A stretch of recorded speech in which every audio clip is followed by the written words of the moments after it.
Shalom, pessoal. Mais um momento aí da nossa exposição de estudos da história de Israel. Hoje falarei sobre o cativeiro da Babilônia, ou exílio na Babilônia. Ocorreu entre o século 6 e uma parte do 5, não necessariamente se concentrando aí no século 6. Foi um dos mais importantes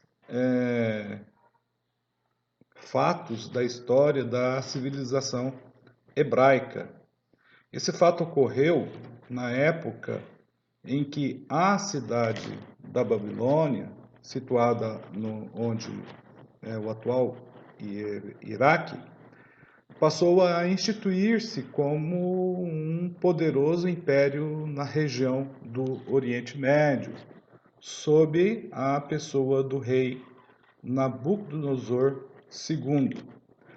Então, além das fontes arqueológicas, as fontes dos livros históricos e proféticos da Bíblia, como os livros de Daniel, o profeta Ezequiel, Jeremias, Neemias e Esdras, são de importância salutar para a compreensão dos acontecimentos que marcaram esse momento. A região da Palestina, considerada na tradição hebraica e judaica, né, como a terra prometida, na qual foi erguido o reino de Israel e suas províncias, como Samaria e Judéia. Passou a ser alvo aí da expansão de impérios que se formaram na Mesopotâmia. Então, dois grandes impérios, e principais, na minha opinião, o assírico e o babilônico, fustigaram os hebreus, assim como outros povos na época que estiveram no poder. Então, quando estiveram sob o domínio babilônico, os hebreus sofreram uma deportação forçada de sua terra natal para os domínios da cidade da Babilônia. E lá eles se tornaram escravos. Um desses escravos foi o profeta Daniel, cujo livro contém detalhes imprescindíveis para a compreensão desse evento histórico. A primeira grande deportação ocorreu no ano de 598 a.C., no século 6 a.C. Então, nessa fase, houve o saque do Templo de Jerusalém, mas não sua destruição. A destruição do templo ocorreu com a segunda leva de deportações, efetuada no ano de 587 a.C. Ambas foram executadas a mando do então imperador Nabucodonosor II, responsável também por destruir e subjugar o Império Assírio que o precedeu.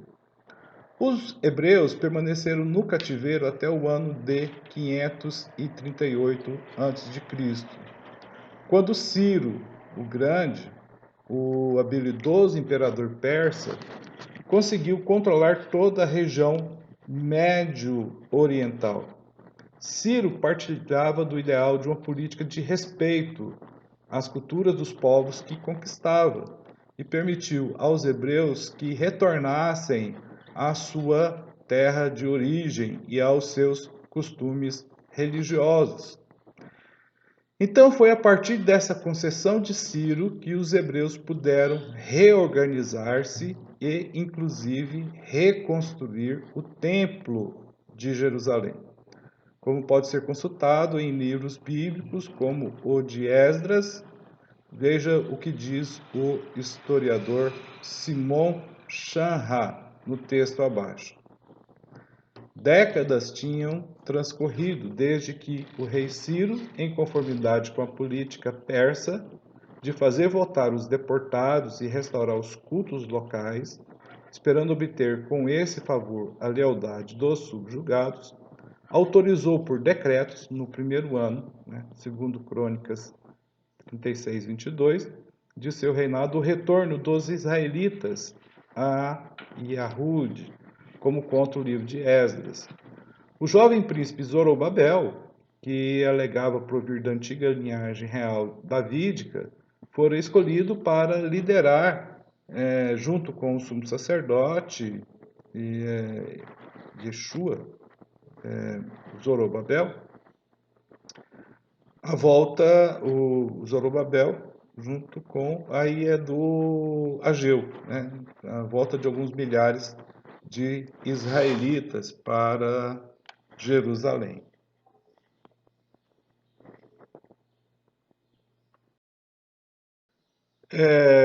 Sabemos que esses fatos do retorno dos judeus para a Babilônia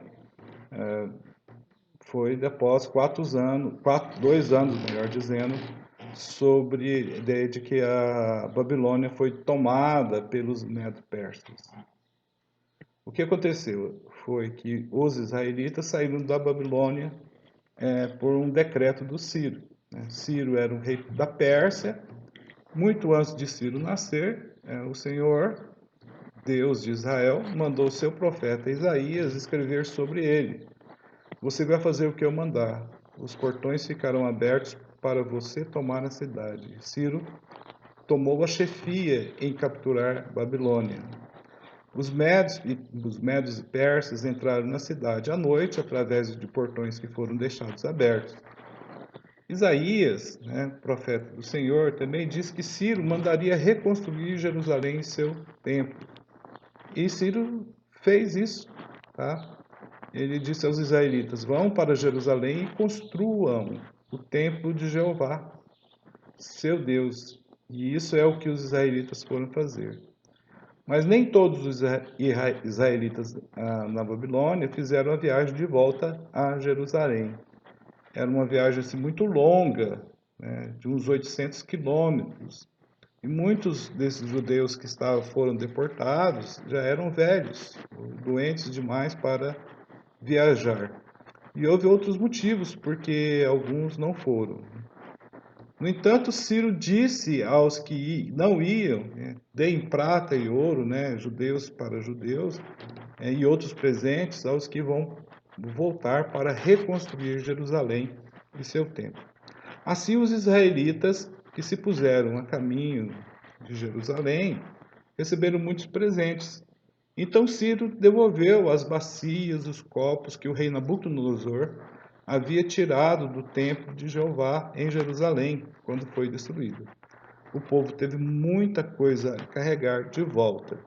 Então, depois de uns 4 meses aí de viagem, os israelitas chegaram aí a Jerusalém no momento exato, Foi exatamente 70 anos depois da destruição da cidade e de a terra ter ficado sem gente, mas embora os israelitas estivessem agora em sua terra natal. E iam ter dificuldades conforme nós podemos relatar para vocês. Então, esse regresso, como foi esse regresso do cativeiro da Babilônia? Então, como eu já falei neste vídeo, no primeiro ano do reinado de Ciro, rei dos persas, ele publicou um edito que permitia aos exilados regressar à Judéia. Então, 42 mil judeus puseram-se a caminho, conduzidos por Zorobabel e pelo sumo sacerdote Josué. Ciro restituiu-lhes também os vasos de ouro e prata que Nabucodonosor havia retirado do templo em Jerusalém. E, voltando a Jerusalém, eles reconstruíram no antigo lugar onde era o templo o altar de holocaustos e começaram a oferecer de manhã e à noite os sacrifícios prescritos pela lei. Depois lançaram os fundamentos do novo templo para manter o zelo do povo. Então Deus enviou profetas, né, para serem uma espécie de orientadores fundamentados na Torá. Dentre eles eu cito aqui Ageu e Zacarias. Cerca de 20 anos depois estava terminada a reconstrução do edifício e celebrou-se a cerimônia de dedicação com o maior regozijo de todo o povo. Então, algum tempo depois, o sacerdote Esdras reconduziu uma segunda leva de exilados. Mais tarde, Neemias, copeiro do rei dos persas, né, também obteve autorização para voltar com a missão de reerguer os muros de Jerusalém. Então foi nesse período, sob o governo de Neemias, que vai aparecer o profeta Malaquias, que é o último dos profetas aí, do Antigo Testamento. A Judéia, após esse período, vai ficar sob o domínio da Síria. Lógico que ela foi conquistada por Alexandre o Grande, né? Alexandre que conquistou a Grécia, da Macedônia, o Egito, a região de Israel, a Mesopotâmia, e fez o maior império na antiguidade, que foi o império do Alexandre o Grande. Só que como ele não deixou sucessor, o seu império foi dividido entre seus 4 generais, né? Lisímago, Cassandro, Seleucida e Ptolomeu. Então, depois que ele morre, então, o Egito e a Síria passam a ser governados por esses 2 generais, os Seleucidas e os Ptolomeus, né? E o governo, né, por sumo sacerdote foi outorgado à Judéia sob a suzerania de soberanos estrangeiros. Então, assim, nessa pós-império do Alexandre o Grande, nessa divisão, os judeus passaram a gozar de uma maior liberdade religiosa sobre os princípios rígidos, né, da lei da Torá. Porém, não aconteceu o mesmo depois que Seleuco IV, rei da Síria, se apoderou da Palestina. Ele ordenou ao seu ministro Heliodoro, né, que fosse a Jerusalém roubar o tesouro do templo. Deus evitou o sacrilégio de uma forma milagrosa, né? Sobre um cavalo magnificamente ajazeado, apareceu um cavaleiro que encheu de terror os companheiros do sacrílego, né? Heliódoro foi calçado pelas patas do cavalo e ao mesmo tempo apareceram 2 jovens de radiante beleza que cercaram o Heliódoro e começaram a açoitá-lo. Heliódoro então ficou sem poder se mexer e foi preciso levá-lo para fora do templo. Só que no tempo do rei Antíoco IV, sucessor de Seleuco, instalou-se uma violenta perseguição aos judeus. Então, um grande número de judeus abandonaram a sua religião, mas também houve exemplos de heroísmo e fidelidades à lei de Deus. Nesse período aí se destaca o martírio do ancião Eleazar. Quem era esse Eleazar? Ele era um velho de 90 anos e um dos mais considerados doutores da lei. Quiseram obrigá-lo a comer carne de porco. Alguns amigos ofereciam-lhe para lhe trazer secretamente as carnes permitidas, suplicando-lhe que fingisse comer a carne de porco. Então, por este modo, desejavam salvar-lhe a vida. Então o velho respondeu: tal representação não é própria da minha idade. Muitos jovens poderiam pensar que Eleazar, aos 90 anos, adotara os costumes pagãos e assim se deixariam seduzir, e eu atrairia sobre a minha velhice a vergonha e a maldição. Ainda que me livrasse agora dos suplícios dos homens, não escaparia do castigo de Deus. Então, ele diz: prefiro perder a vida e deixar aos jovens um exemplo de fortaleza. Arrastaram-no assim, logo ao suplício e ele morreu animosamente pela sua fé. Então, é um martírio aí de um judeu que não comeu carne de porco.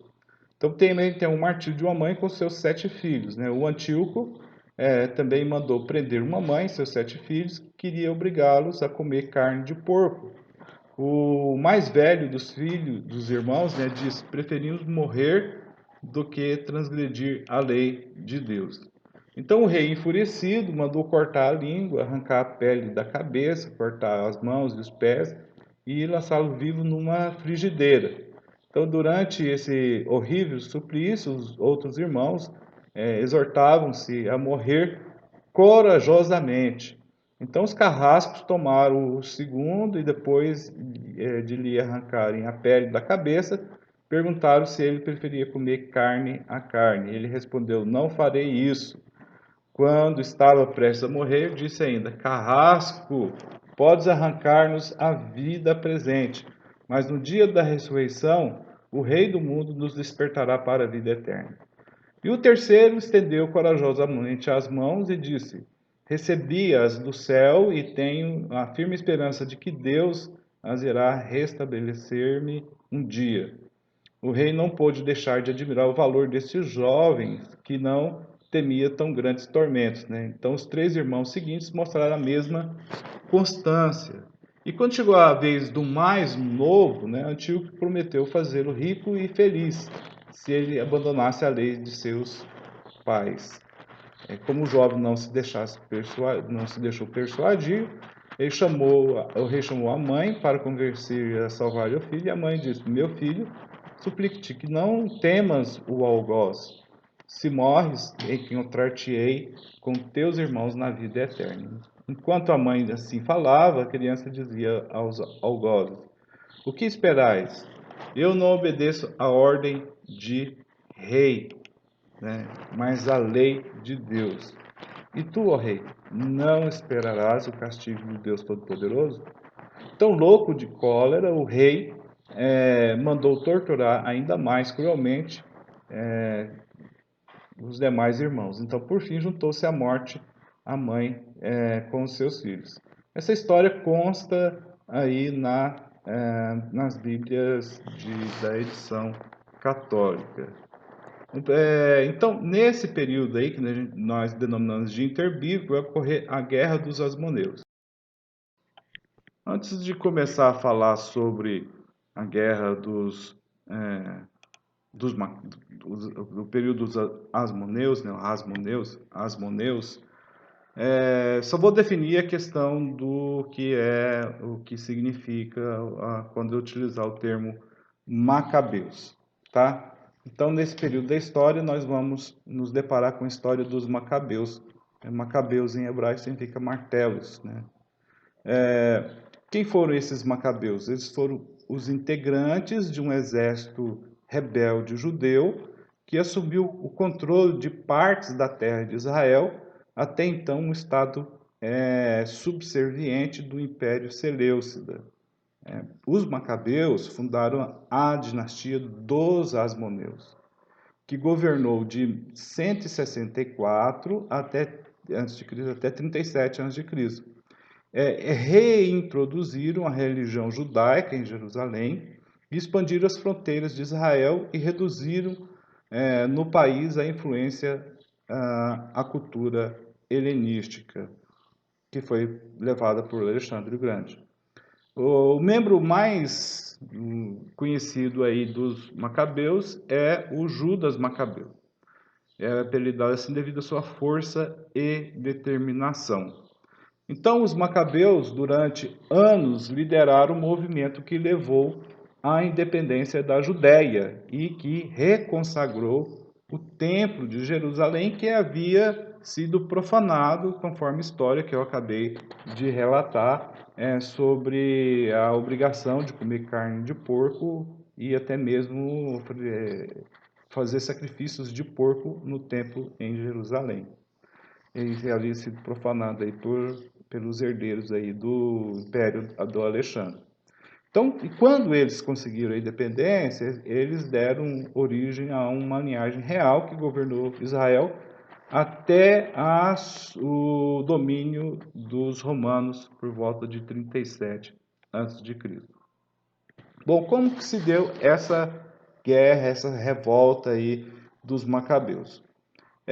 Com a proibição, a partir de 167 a.C., da prática do judaísmo pelo decreto do Antíoco IV e com a introdução do culto dos Zeus olímpico, né, das divindades lá do panteão grego, da mitologia grega, no templo em Jerusalém, muitos judeus decidiram resistir a essa assimilação e acabaram sendo perseguidos e mortos, conforme está escrito lá no livro de 1 Macabeus 1, 56 a 64.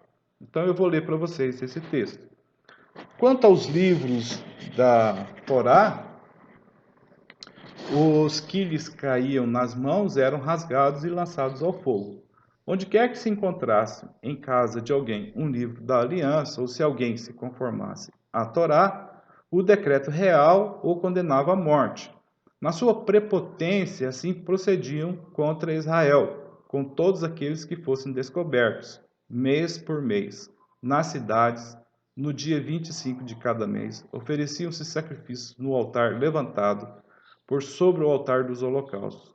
Quanto às mulheres que haviam feito circuncidar seus filhos, eles, cumprindo o decreto, as executavam com os mesmos filhinhos pendurados a seus pescoços.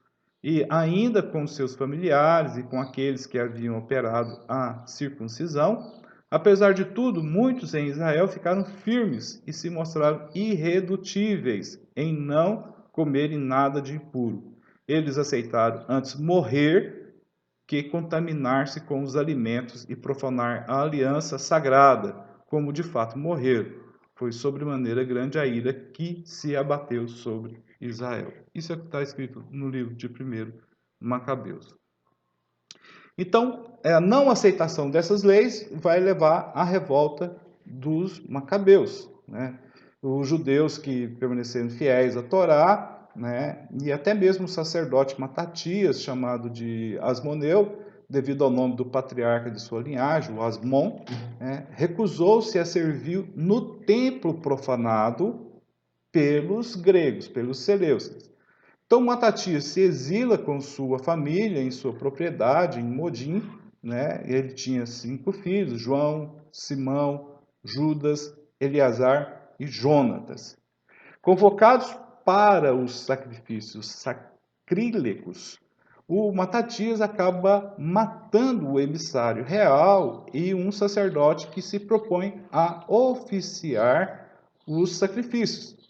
Então, há uma convocação então, dos judeus fiéis à Torá, que foge com seus filhos, que foge com seus filhos para as montanhas, então iniciando um movimento de resistência contra o domínio estrangeiro, destruindo altares, circuncidando meninos à força e recuperando a Torá das mãos dos gentios.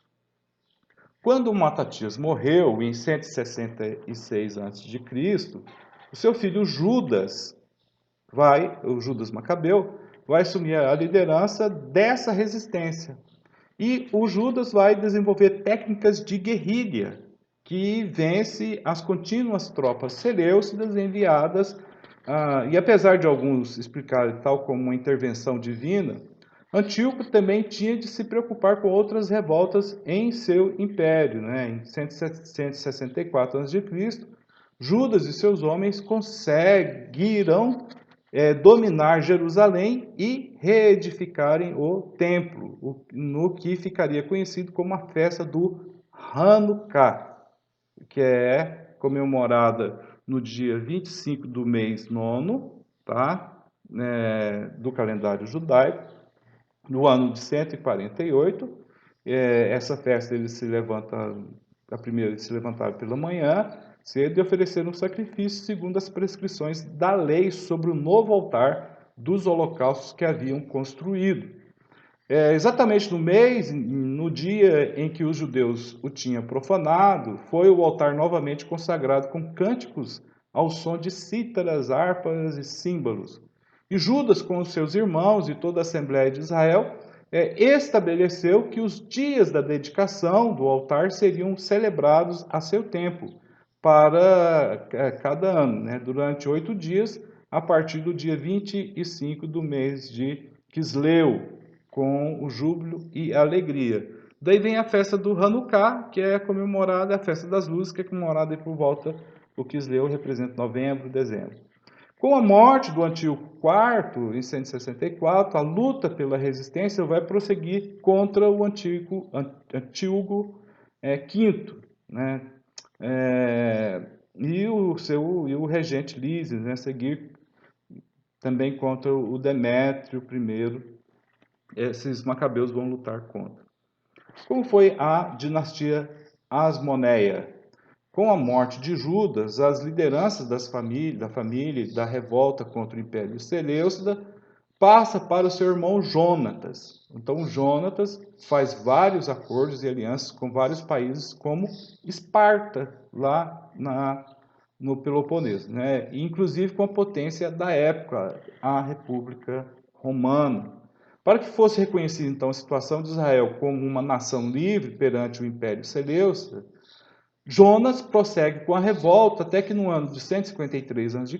ganha o cargo de sumo sacerdote de Israel por decreto de Alexandre Balas, né, que é o rei Seleucida.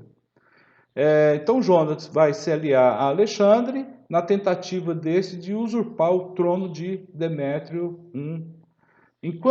Quando Alexandre consegue o trono, ele recompensa Jonatas e permite que esse governe quase que com total dependência à região da Judéia.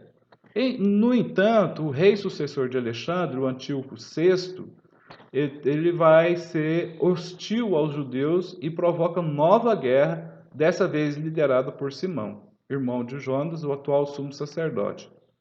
Por fim, a real independência da Judéia vem no governo de João Hircano I, filho de Simão, que se tornou sumo sacerdote e foi coroado rei da Judéia.